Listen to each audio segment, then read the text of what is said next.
i dobrodošli u novi webinar Akademije za poduzetništvo.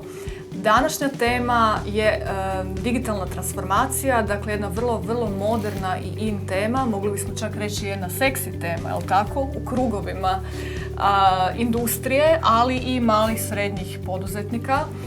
Naš današnji poseban gost je Drago Cmuk, poslovni direktor CAD/CAM grupe i vaš današnji moderator, a njegovi gosti, panelisti su Marijan Nötik, generalni direktor tvrtke Ferroprice i gospodin Sergio Galošić, predsjednik uprave tvrtke Klima oprema.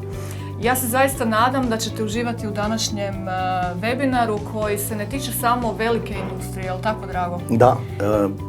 Oni jesu veći ili srednji, ali u svakom slučaju osvrnut ćemo se i na male poduzetnike i pokušati dati jedan zaista pogled odozgo, jedan zaprljane ruke, ljudi koji su duboko u digitalnoj transformaciji, koji to rade, a ne samo da o tome pričaju. Tako je, stoga ostanite s nama i nemojte se bojati ove teme, jer ova tema je danas, u današnje vrijeme izuzetno važna i to je jedna od tema kojom ćemo se baviti u sklopu 4. generacije polaznika Akademije za poduzetništvo. Tako, kako da kažem, stay tuned. Da, ja bih se samo zahvalio Akademiji, zahvalio bi se i Cafeu Program koji nas je smjestio u ovako lijepom prostoru i nadam se da ćete uživati, mi hoćemo jer je razgovor nadasve ugodan. Tako je, ja vas isto pozivam da ostanete do kraja, program će trajati oko sat vremena, a nakon toga će, Drago vrlo rado odgovarati na vaša pitanja kada ćemo ići uživo. Ja vam želim ugodan webinar.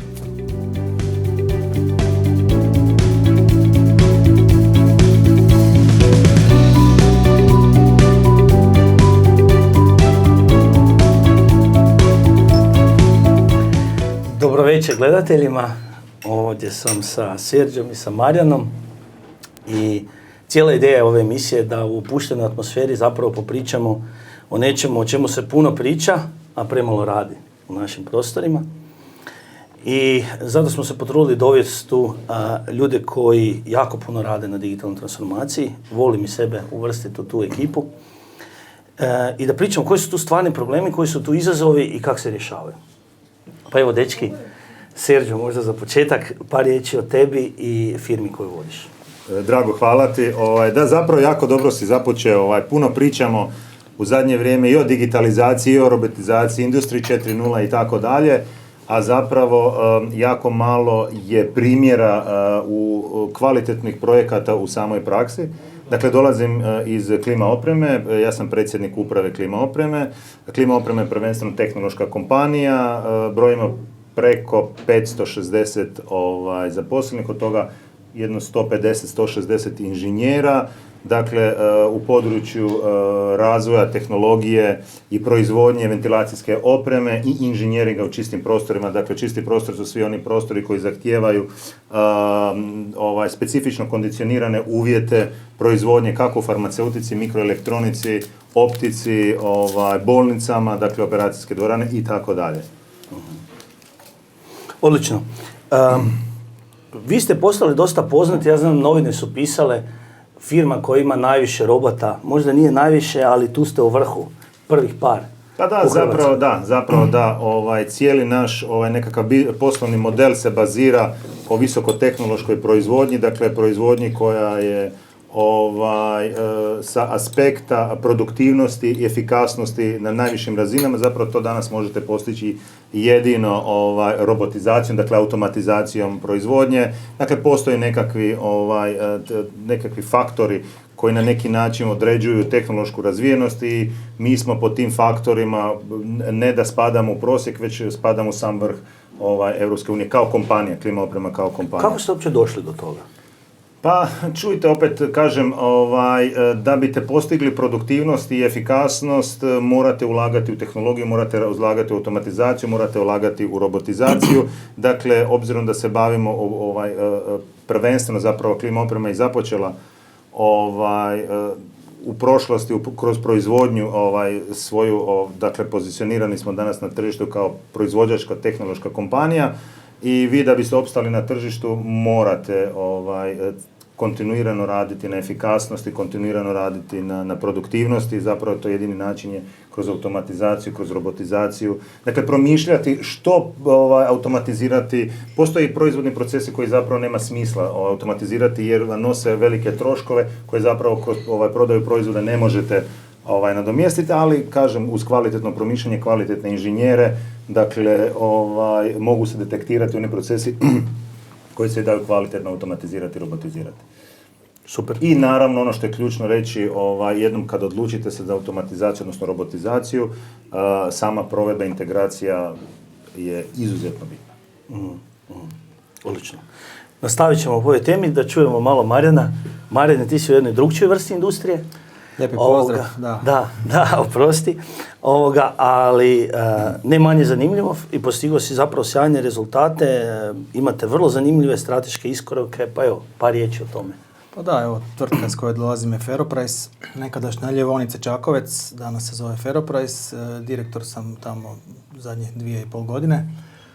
Dakle, Ljevaonica, ime samo govori, proces ljevanja metala se nije mijenjao 3000 godina. Da. Dakle, ja mislim da slušatelji ne razmišljaju obično digitalizacija ljevaonica, ali itekako ima tu digitalizaciju. Pa ima, tako. dakle sve se može digitalizirati, sve se može transformirati, to je nekakvi moj moto i stvarno mi radimo na tome.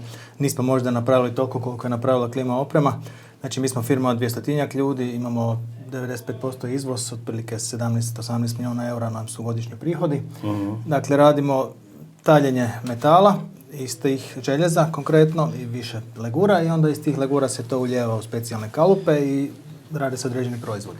Naši proizvodi su recimo cijevi za odvodnju koju radimo samo jedna od 3 firme u Europi je naša, specifična niša i imamo još nekakve proizvode za industriju, to su uglavnom sve najjači svjetski brendovi, ja da sad ne spominjem, nije bitno, ali uglavnom dosta sofisticirani proizvodi u ovoj našoj branši.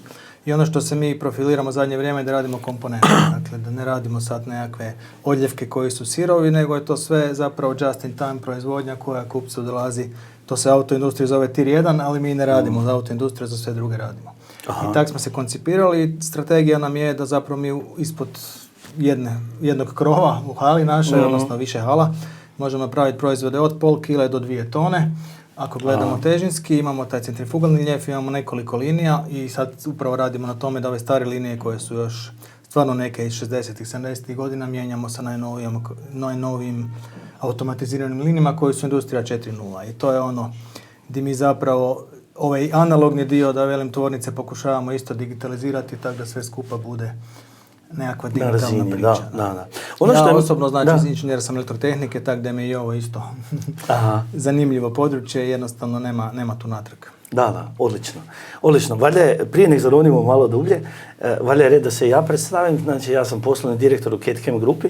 CAD-CAM grupa se trudi pomagati zapravo industriji poput vaše i razne druge, od elektroindustrije, autoindustrije, gdje smo možda čak i dominantno, i upravo pomažemo u digitalnoj transformaciji i u takvim procesima. Naslanjamo se na automatizaciju, naslanjamo se na strategiju, ali naš je zapravo core na digitalnim platformama koje mogu objediniti zapravo i napraviti ono što mi zovemo digital continuity od početka, od nekakve ideje, od zamisli preko svih procesa, preko appova, PLM-ova do konačnog proizvoda ili robota koji proizvodi proizvod. I u tom segmentu zapravo ima jako puno prostora. I evo, mi smo počeli suradnju u nekim segmentima koja će se vjerojatno razvijati, ali evo idemo malo izvući, malo, ja bih rekao, prljavog veša. Idemo u ono zanimljivo što zapravo sve zanima, kako to izgleda kad se jedna tradicionalna industrija ili jedna sofisticirana industrija, iako su zapravo obje sofisticirane vrlo u onom što rade. A zapravo su bazično vrlo jednostavne.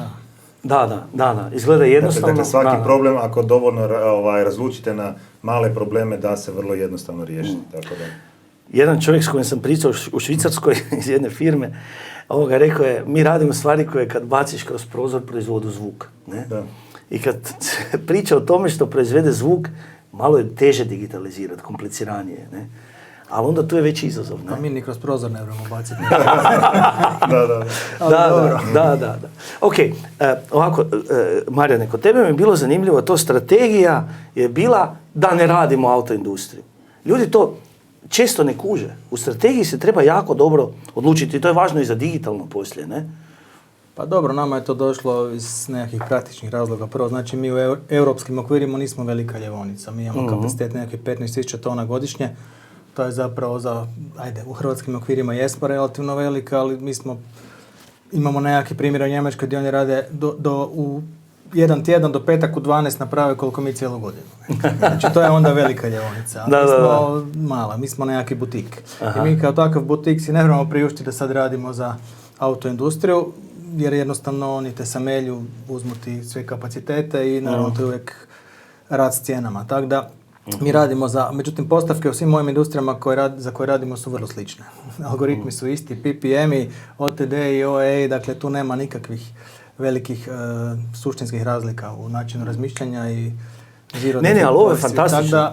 Ovo je fantastično, oprosti što te prekidam, ali imati strategiju koju možeš reći na jednostavan način, koju svako razumije, je meni preduvjet da bi se uopće moglo digitalno transformirati. Što ja hoću raditi? Jer ja u industrijama u kojima se bavim, ljudi bi sve radili, samo mi daj ugovora, daj mi.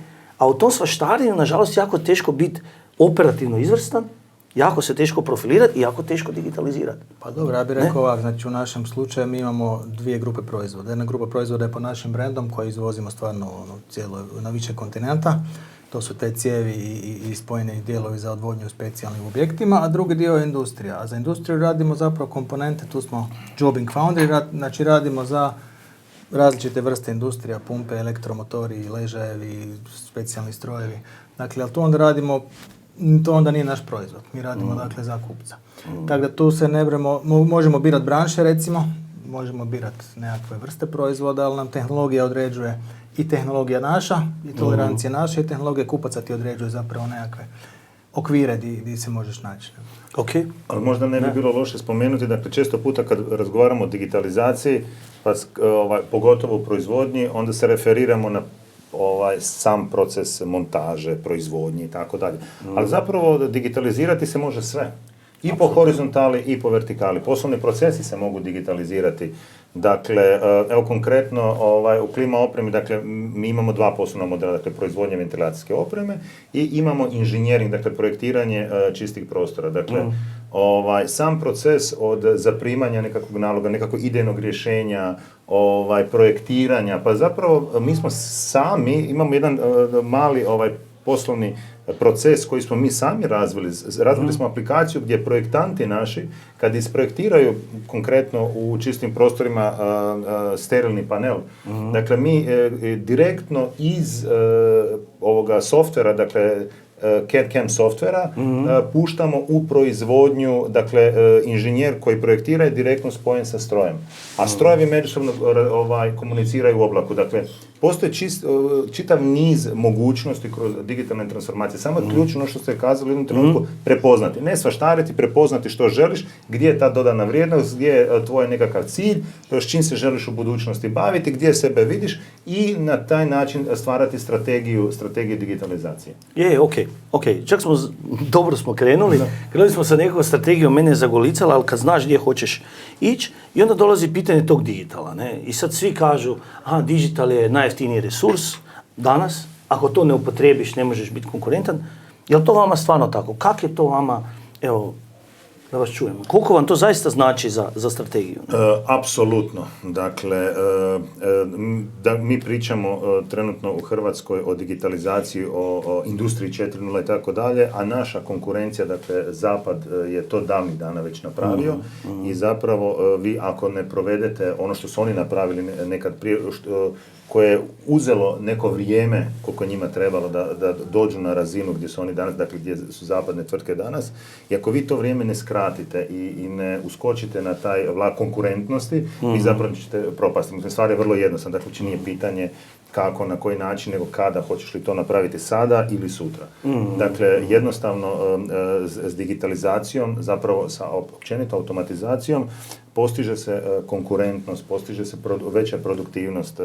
Dakle, nažalost, opći je podatak da je Hrvatska po produktivnosti na samom začelju Europe i mislim da je podatak negdje da smo 2 puta neproduktivniji od europskog prosjeka. Dakle, to nije zbog toga što mi loše radimo, nego što imamo i vrlo staru tehnologiju u proizvodnji.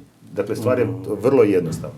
Da, nažalost nas je rat dosta usporio. Mi nismo razvijali industriju dok su drugi hodali i to je možda koncept koji na engleskom je dobro, kažu falling behind. Zapravo ti stojiš, misliš da radiš nešto, ali drugi se razvijaju brže od tebe. I ti zapravo kasniš zato što se drugi razvijaju, a ti ne. I to je nešto teško razumjeti. A ovaj podatak koji si spomenuo, gledao sam ga neki dan, na 190% produktivnosti prosjeka Europe su zemlje poput Norveške, Švedske, čak Nizozemske. Mi smo na 40%. Tako da čak je više od 2 puta. Da. Znači, ispod razine prosjeka Europe.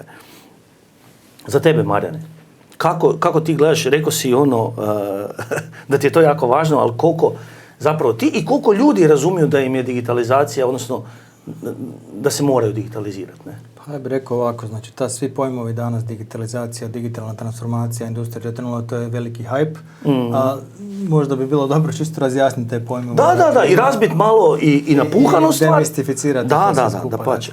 Ja to gledam ovak, imate digitalizacija i digitalna transformacija. I sad digitalizacija je kad ti nešto analogno pretvoriš u digitalni oblik. Kad ovo skeniram, onda je to digitizirano. Digitalizacija je ovo, kad je Sergio govori, automatizacija, znači nekakve povezivanje računala, povezivanje senzori i tako dalje. To je već ova druga faza i treća faza je digitalna transformacija. To je kad znači digitalizacija kad mijenjaš ti svoje procese na način da si efikasniji, brži, bolji, konkurentniji, a digitalna transformacija je kad ti totalno mijenjaš paradigmu poslovanja. Znači kad ti radiš neki novi biznis koji prije nije postojao ili radiš nekakvu nadgradnju na svoj postojeći biznis, to je onda transformacija. Malo firmi bude odradilo možda taj dio. Mislim da ste vi u tome. Mi nismo i vjerojatno ćemo biti, ali nismo još u toj fazi. Tako da nama je izuzetno bitna ova druga faza, dakle ta digitalizacija, industrija 4.0, IoT, strojno učenje, dakle AI i te sve teme, to je ono što nama sad je vrlo in i jednostavno ne možete bez toga. To se naslanja na sve ovo što radite. A ono što radimo su dakle investicije, automatizacija i pogotovo procesi. Sve ona eliminacija, dakle onih, kakve vele Englezi, waste, u svakom procesu morate tražiti dijelove koje nemaju vrijednost, koje kupac ne želi platiti. I vi možete digitalizirati svašta, ali ako digitalizirate berastoću, dobit ćete digitalnu berastoću. Znači, mi želimo imati proces koji je ogoljen do kraja, koji ima nekakvu added value i onda taj proces digitalizirati. Tu se slažem sa Serđom, znači to se onda da jako lijepo i onda tek se vide efekti. Dakle, to je jedno bez drugoga ne ide. Dakle, one lean i digital idu ruku za ruku, ne? Da, Marin super spomenuo lean. Dakle, osobito u proizvodnji digitalna transformacija je jako dobro poentirano. Digitalna transformacija, dakle, mijenjanje paradigme bez da se paralelno radi na leanu. Dakle, mislim da je to jako teško napraviti, jer zapravo sam proces uvođenja leana u proizvodnji na neki način te motivira u ulazak u digitalni svijet, dakle u svijet digitalne transformacije. Jer na taj način se iskraćuju procesi, traži se optimizacija, a zapravo optimizacija se najlakše, najbrže može ostvariti sa nekakvom uvođenjem nekakvih digitalnih procesa.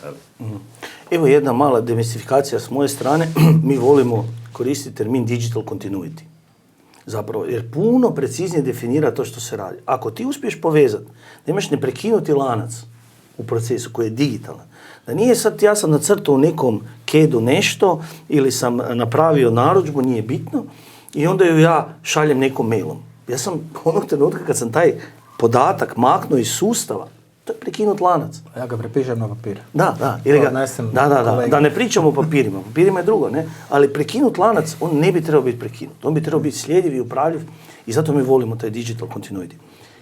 Kako vam ljudi na to reagiraju? Koliko ljudi kuže tu potrebu, mi se moramo transformirati? Bilo da radite sa procesima, lean ili bilo što drugo, ili transformaciju, koliko vaši rukovoditelji, koliko ljudi to razumiju? Da, zapravo ključni su ljudi. Na koncu sve počinje i završava sa čovjekom. I zapravo ako vi kvalitetno ne motivirate ili ako zapravo djelatnik sam sebe ne motivira ili ne pronađe u tom takozvanoj digitalizaciji, digitalnoj transformaciji nešto što će njemu olakšati život, zapravo jako teško možete sprovesti projekat. Dakle, konkretno u našoj situaciji, dakle, mi imamo jako puno mladih ljudi, mi imamo cijeli jedan odjel koji se bavi razvojem i istraživanjem, imamo pododjel koji se bavi razvojem novih aplikacija koje nama pomažu u samoj proizvodnji i zapravo djelatnici, pogotovo koji planiraju samo proizvodnju i osobito u situacijama kada radite u jednoj, 2 ili 3 smjene i kad vi vidite da naprosto od tolike količine posla, količine podataka, jednostavno čovjek se izgubi, pogubi se u svemu tom. Dakle, i ako ne nađeš način kako strukturiran tu količinu podataka svesti na nekakvu analitiku s kojoj ti lakše možeš upravljati i tako dalje, zapravo u suprotno nećeš moći uspjeti sprovesti digitalnu transformaciju. Dakle, ja bi još dodao možda i big data, dakle na digitalnu transformaciju, dakle velika količina podataka, upravljanje, sistematizacija podataka i upravljanje sa podacima. Dakle, to je ono što je zapravo krucijalno u samoj proizvodnji. Sad si me sjetio, ja sam puno radio u IoT-u i onda kad smo prikupljali te podatke, bilo je puno ljudi koji su htjeli ući u to područje i onda su pričali teoretski. A ti kad dođeš do podatka, to je prljavi stroj, to je šah koji je ispod zemlje, to je cijev koja pa hoćeš tlak, pa je hrđava. Znači to su toliki problemi konkretni, a priča se jako apstraktno. Ne? Evo i drago mi je da mi možemo razgovarati malo drugčije o tome, da možemo. Kako je kod tebe? S ljudima motivacija? Dakle, ljudi su sigurno najvažniji, slažem se sa Serđom, a svi mi imamo zapravo u nekakvoj mindsetu da smo specifični kao proizvodnja, da smo to već sve probali pred puno puta pa nije išlo. Dakle, upravo najvažnije je ta komunikacija, edukacija. Dakle, treba objasniti zaposlenicima zašto nešto radimo, koji nam je cilj, šta želimo s tim postići. Nekad ne uspije, nekad uspije. Dakle, morate biti spremni na eksperimentiranje i na pokušaje pogreške. To je važno u startu razbistriti. Također je važno dakle, objasniti da nema sad tu smanjivanja broja ljudi zbog toga. Vi ako preko nekakvih lean metoda i poslagivanja procesa uštedite 70% u nekom procesu, to ne znači da će neko dobiti otkaz, nego da će se s pametnijim stvari baviti nakon toga. I to kad napravite par tih quick winova, onda se to vidi, onda to dobiva smisao. Da, točno, komunikacija, izrazito komunikacija, prenošenje znanja, to je ključno. Ljudi jednostavno, odgovornost je uprave i menadžmenta da informiramo ljude, da velimo radimo to i to, zato i zato i to će vama na kraju koristiti. Najljepši je osjećaj kad vidite da od zdole dolazi, stvarno od svakog radnika dolaze ideje. Kad vi njima omogućite, date im alate, pokažete im par stvari, riješite im 2-3 problema digitaliziranom i onda kad oni počnu davati ideje, pa mogli bi ovo, pa daj mi tu ekran, pa daj, znači onda osjećaš da to ima smisla. To je najljepši osjećaj, znači kad od zdole, nekad od zgore, znači mi moramo biti neka vrsta sponzora, mi moramo i lean i digital moramo gurati, to ako nema sa, recimo, od strane uprave razumijevanja ili opće razmišljanja ne bude uspjelo. Ali najbolje je kad to zaživi. Ja bih još čak tu dodao strategija. Često puta mi u medijima čujemo strategija, ovo za strategija, ono, zapravo strategija je izuzetno bitna. Mi smo u našoj tvrtki pokušavali, čitav niz projekata smo započinjali, pa bi htjeli malo lean, pa bi htjeli malo digitalizaciju, pa bi uveli nešto drugo, pa smo mijenjali ERP i tako dalje. Onda zapravo shvatiš da previše svaštaranja zapravo oduzima jako puno kapaciteta među ljudima i ne vidi se rezultat. I u tom smislu smo mi rekli, ok, sad ćemo stati, idemo mi napraviti jednu kvalitetnu strategiju, da vidimo gdje to mi želimo ići, na koji način to trebamo postići i jednom kad vi napravite kvalitetnu strategiju koja ima nekakve svoje zakonitosti, zapravo i ako vi pratite svoju strategiju, puno lakše, puno jednostavnije se dolazi do cilja i puno brže se vide nekakva rezultati. Serđo, ovo je odlično. Ja sam htio pitati jednu stvar. Mi u razgovoru s ljudima često dolazimo do tih problema, da ljudi ne razumiju što se radi, onda da je otpor. Druga stvar koju dovidim, Adriatic regija ili ti Balkan naš ili jugoistočna Europa. Tu mi sve znamo, mi sve možemo sami, ne? Kak je vaš stav? Jer tu možete sve sami ili pak trebaju konzultanti tu pomoć i ako da, u kojem segmentu? Da, jako dobro pitanje. Naravno, nitko se nije rodio najpametniji na svijetu i nitko ne zna sve. Marin je odlično kazao, dakle mi uprave smo tu da budemo sponzori projektu. Dakle, mi moramo u strateškim projektima, a zapravo digitalna transformacija je nema veće strateškog projekta od digitalne transformacije jednog poduzeća. Zapravo mi moramo biti sponzori i pronaći ljude sa adekvatnim znanjem koji ti mogu pomoći na tom putu, da te na koncu, ne da ti pomogu u realizaciji, nego da te na neki način konzultiraju kako se do nečega dolaze, koji su sve putevi, koji su sve izazovi ispred tebe i da te vode kroz taj cijeli proces.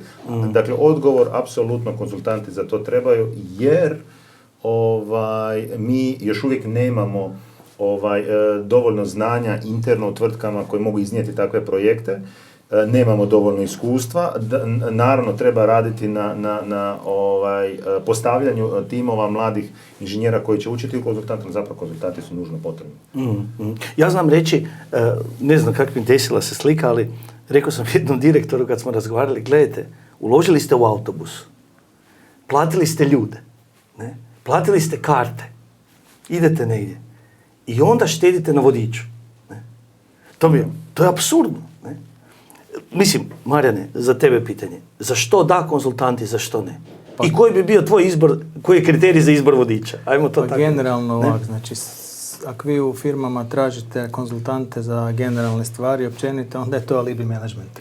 Ako vi tražite konzultanta za uske nekakve specijalizirane tehnološke stvari, možeš i za nabavu i za logistiku, dakle neke poslagivanja, ali ako je nešto drugačije danas i važno, to je onda digitalna transformacija i tu nemate sva znanja. Ne?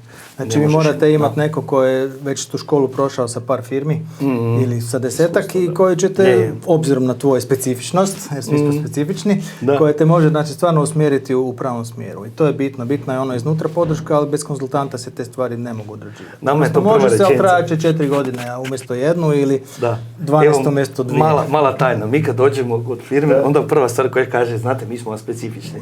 A mi umirimo se. Dakle, kada govorimo o konzultantima općenito u digitalnoj transformaciji u svijetu digitalizacije, ključno je iskustvo. Dakle, gdje ste vi primijenili vaša znanja, što ste uspjeli napraviti, kome ste pomogli i zapravo u kojoj tvrtki ili u kojoj općenito branši ste uspjeli sprovesti u samu digitalnu transformaciju.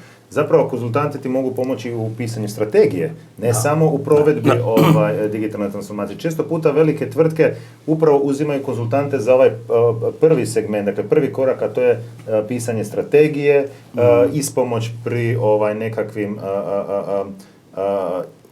odabiru rješenja i tako dalje, a sam proces integracije često puta velike tvrtke same provode. Mi to obično, kad radimo s ljudima, mi to zovemo digital roadmap, zato što strategiju načelno firme znaju. Vi znate svoj biznis. Ne?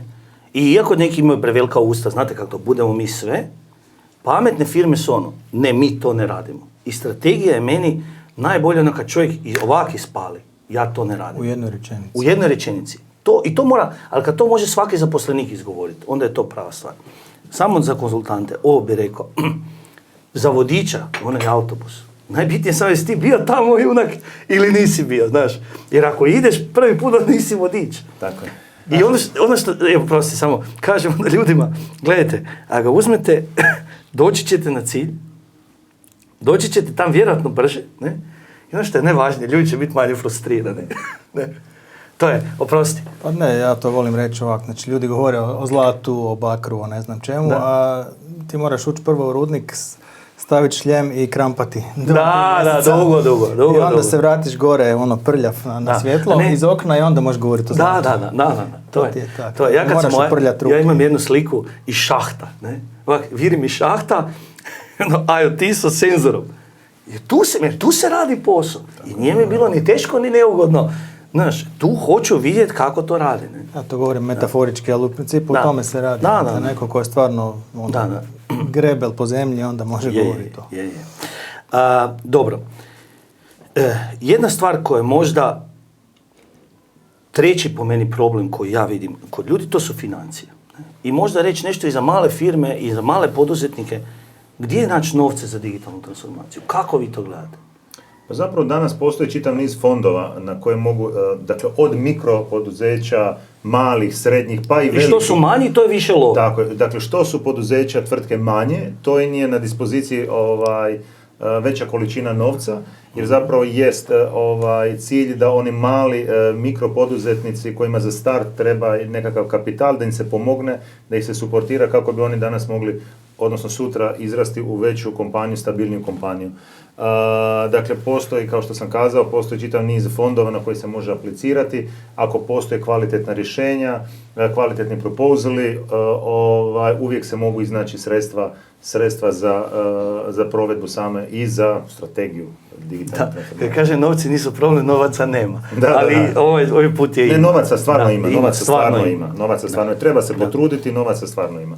Da. A dobra stvar je da ne trebate, znači za nekakve digitalne početke, bi ja rekao, digitalnog puta ne trebate puno novaca. Vi trebate krenuti, neku osnovnu infrastrukturu morate imati. Ali to je više stvar organizacijske kulture i nekakvih drugih stvari unutar procesa, unutar firme. Ali recimo vi možete ići s malim koracima, napravite quick winove ili file fast. Ne? Znači, ako probaš ovo, ako ide dobro, ako ne, brzo se svičeš na drugo. Nešto drugo i tu ne treba nekakva ogromna sredstva. Tu naravno su nekakvi počeci, ali za to sve skupa treba i nekakvi roadmap i strategija, ali može se početi bez puno novaca i to je lijepo, štuka se jedno na drugo. Mi volimo ljudima reći... To mora biti znači ekonomično složeno i ekologično, znači nećeš sad uzeti jako puno, baš sam razgovarala s konzultantima koji su rekli di najviše zapinje kod manjih firmi. Zato jer je to postao hype, svi hoće savršena rješenja. Toga nema, znači ti moraš prvo rješenje prilagoditi sebi, svojem kontekstu, biznisu, industriji, ljudima koje imaš i praktički tu najviše zapinje, dakle da svi bi željeli nekakvo big data, AI, a uopće ne znaju o čem se radi. Dakle, treba krenuti malo po malo, lean digital i poslagivati stvari. Tu treba neko vrijeme za to, ali nije to problem toliko sredstava, je stvarno, sad raspoloživi se fondovi. Više je stvar vizije, želje i nekakvih poslagivanja firme iznutra. Mi se trudimo uvijek zapravo kad dođemo do firme i kad krenemo razgovarati, napravimo nekakvu snimku stanja, to su taj takozvani BVA, Business Value Assessment, i onda trudimo se nakon toga odmah u razgovoru pokazati to što nam je. Ajde da vam mi to pokažemo. I mislim da je to dobar put. Ne moramo pričati, raditi, crtati grafove, slajde. Ne. Gle, može se pokazati kako to radi. Pa ima taj koncept retrofittinga, znači mi isto imamo analogne neke strojeve stare, nemaš kaj, moraš ih opremiti sa, PLC imaju, ali staviš im senzore, staviš im nekakve stvari koje pokupljaju informacije i to ti je prvi korak, znači moraš skupiti informacije. Dalje... Upravo to što se Marin kazao, ne moraš ti nužno ni stari stroj digitalizirati ili opremiti ga s nekakvim senzorima da bi dobio nekakve informacije. Mi imamo montažne linije, dakle ti možeš na neki način pomoći djelatnicima koji rade na montažnoj liniji kroz praćenje pojedinih procesa, podprocesa i tako dalje, mjerenjem nekakvih, na koncu monitoriranjem, prezentiranjem tih podataka i tako dalje, pomoći i pokazati koji segmenti se mogu ubrzati. Na koncu, kroz nekakav supply chain, optimizacijom dobave materijala, možeš jako puno postići u samoj proizvodnji. Dakle, ne mora nužno biti stroj, ne mora to nužno biti ERP rješenje. Dakle, postoje firme koje se bave samo montažom. Postoju rješenja i za takve probleme.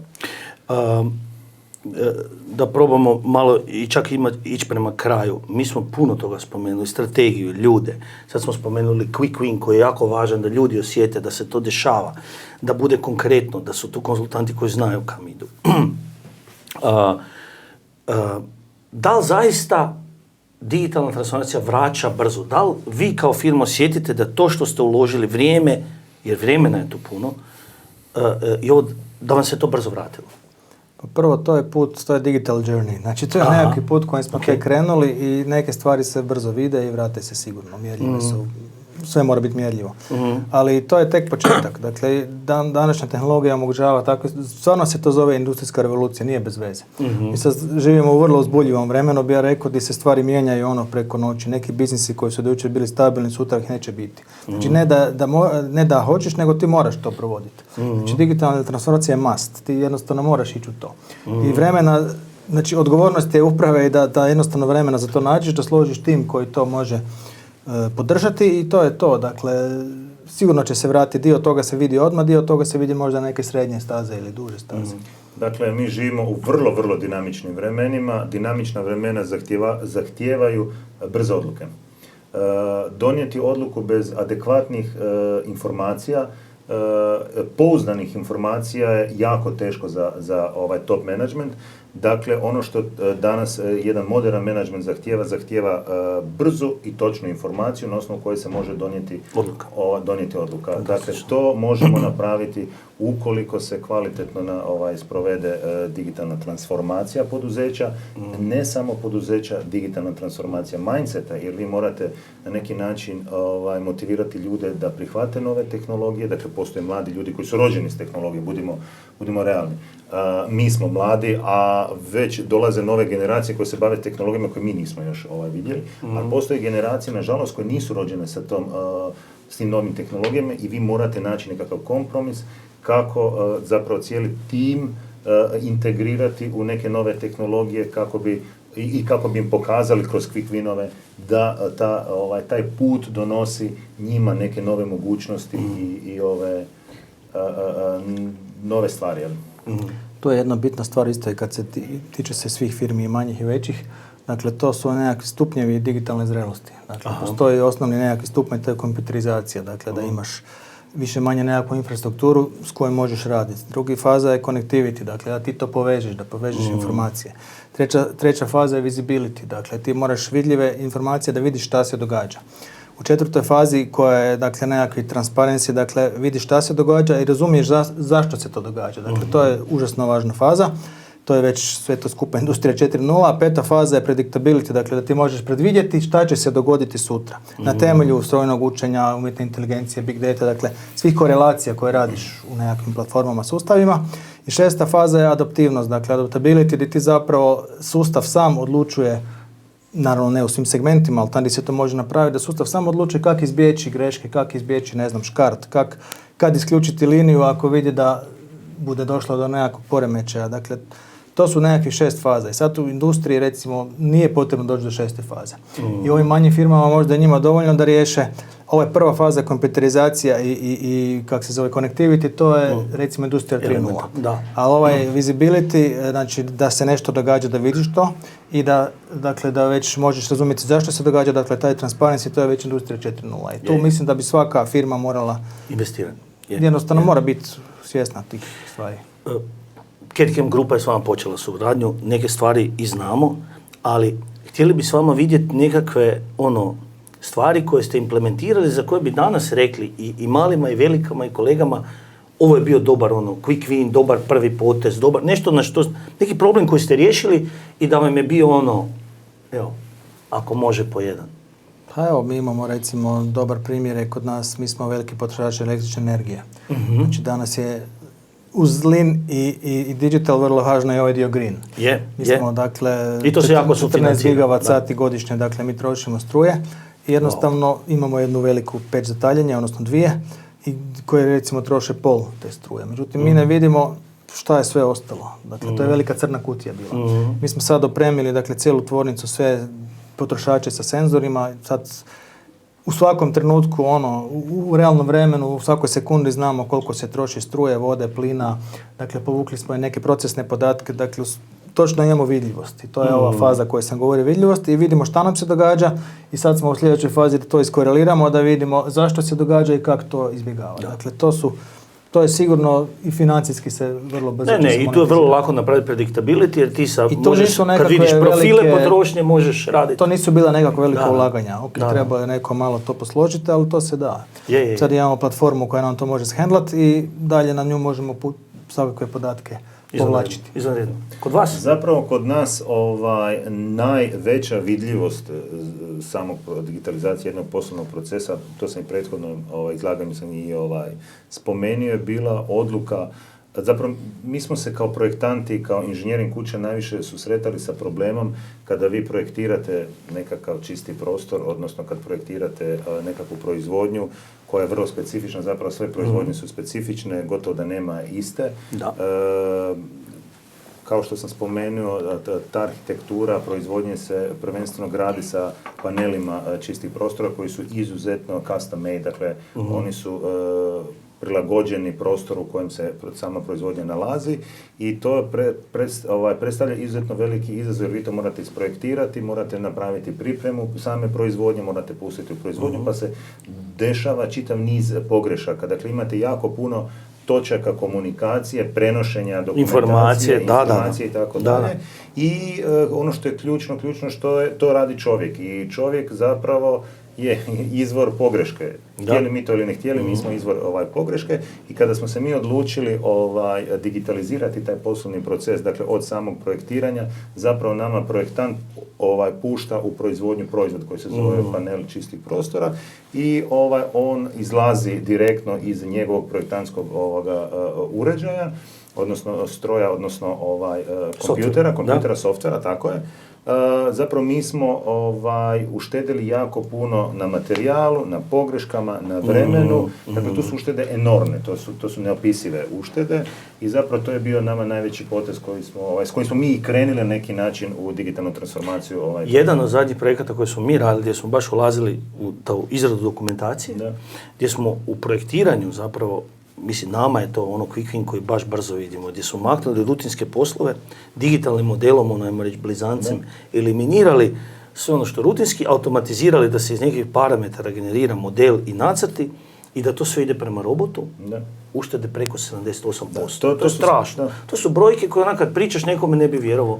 I još ako uspijete spojiti mašinski jezik, dakle G-code direktno sa projektom, da se poveže, da se on generira, sam da vi ne morate unositi koordinate i tako dalje, dakle to je po meni definitivno win-win situacija. To je ovo jako bitno što si rekao, dakle Drago, vi stvarno si morate i u Leanu zadavati nekakve ciljeve koji izgledaju na prvu nedostižni. Znači, ako sad radite nešto, ne znam, za 50 jedinica vremena, stavite si ne 45, nego se stavite 20. I vrlo često bude, znači kad počistiš proces od svih tih otpadnih stvari koje ne donose vrijednost, ti zapravo stvarno dođeš do tih rezultata. I to je ono, izgleda na prvu da je to nemoguće. Međutim, stvarno se na kraju, u nekim procesima se to izuzetno vidi. Jedna firma s kojom mi radimo već... I onda to digitaliziraš. Dugi niz godina.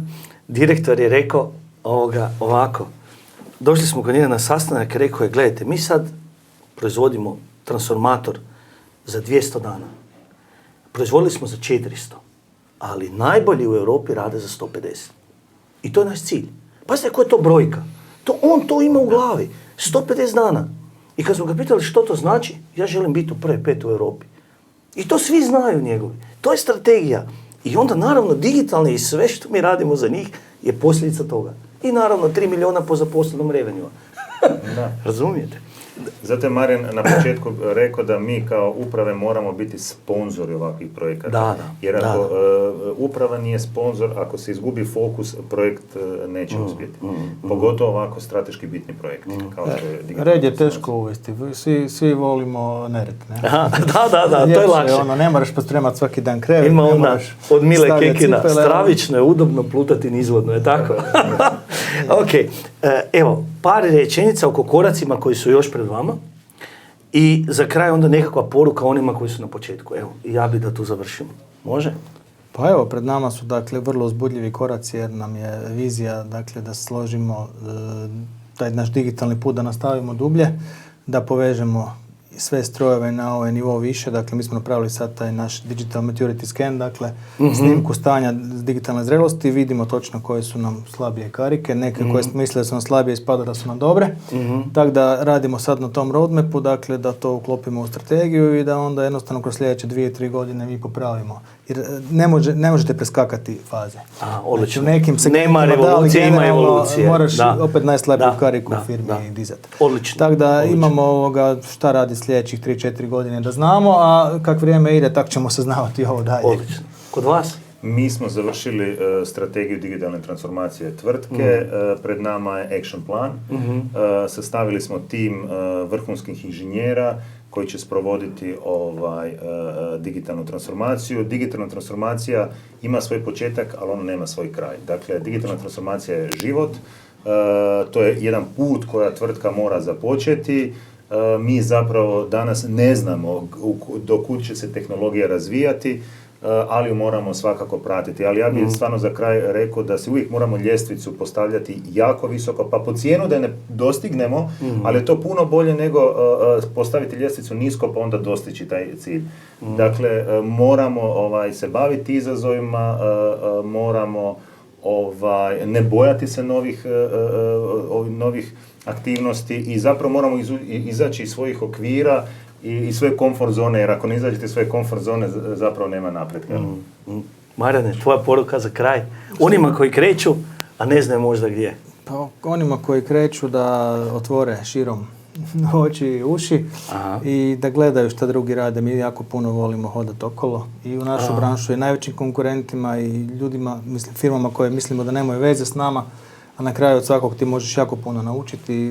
Algoritmi su vrlo slični u mnogim proizvodnjama, samo ih onda moraš primijeniti. Ali moraš imati ekipu sa širokim očima i velikim ušima koja...